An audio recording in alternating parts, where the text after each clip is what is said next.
Good morning, 7th grade. Today for our Study Sync reading assignment, we're going to be concluding the short story of Barrio Boy.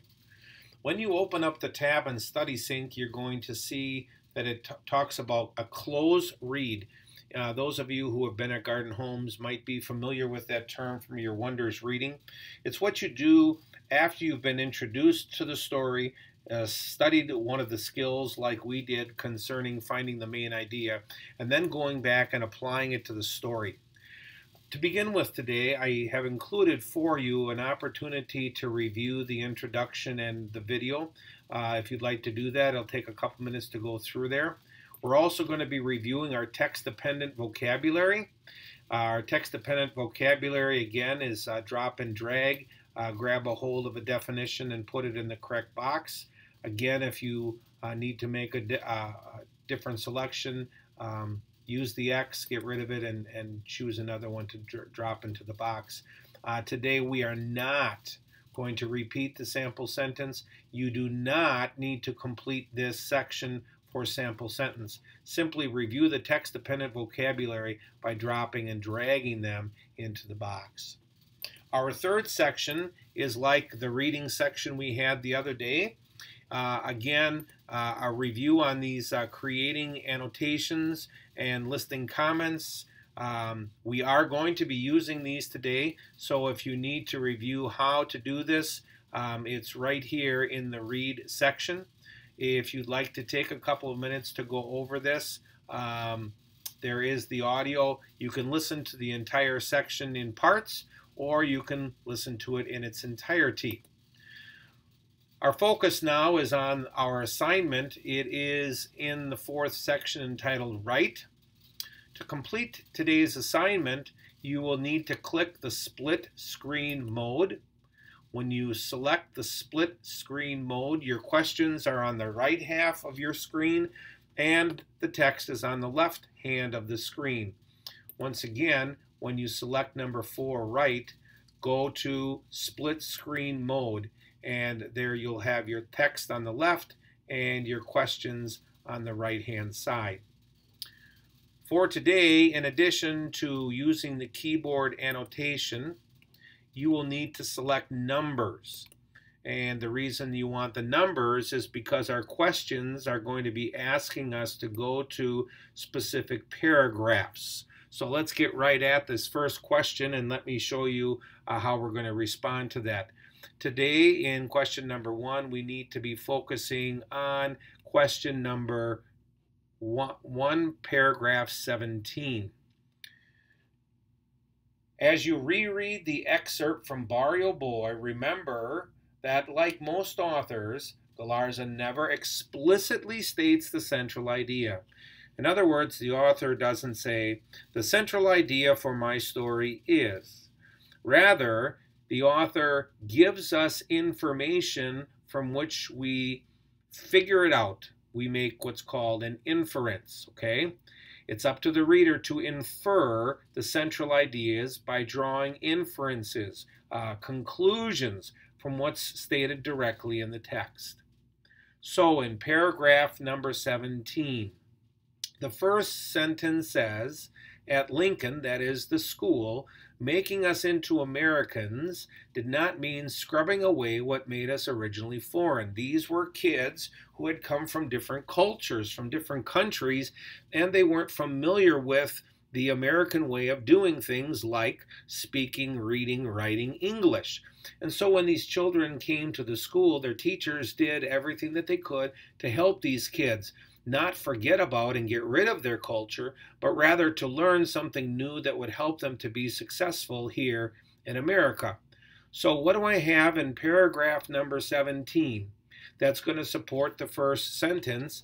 At Lincoln, making us into Americans did not mean scrubbing away what made us original. Well, it's in the next sentence, okay? And I've used my tools and I've highlighted the teachers called us as our parents did, or as close as they could pronounce our names in Spanish or in Japanese, okay? And so what I'm going to do is I'm going to use my directions that are up here, and I'm going to re-annotate what you just saw I had on the screen, okay? I'm going to go to paragraph number 17, and you see this dot here, okay? I'm going to select my tab button right here, and then I press the enter button, and it permits me to, one at a time or all at one time, to highlight words in the text, okay?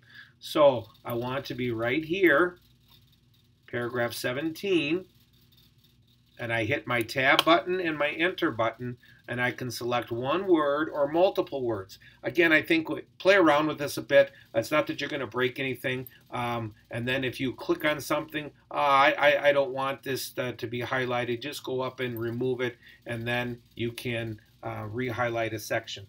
So once again, you're clicking the tab button. Okay, you can make it go from one word, or you can take entire sections, and then you are going to create that highlight. You'll notice that when you create a highlight for one word or for many words, you are going to see that you have a selection of colors. Doesn't make a difference to me what color you take. Let's say I want to highlight them green. I create my highlight green. My question for today, I'm going to respond to right in this box. So I'll be able to see what you highlighted, and I'll also be able to see the response to your question. So, how does this sentence that the teachers did not prohibit them or stop them from their old culture as they were becoming Americans in their new school? So I might type something down like, the teachers did not make them get rid of their culture. Whatever your answer happens to be, okay?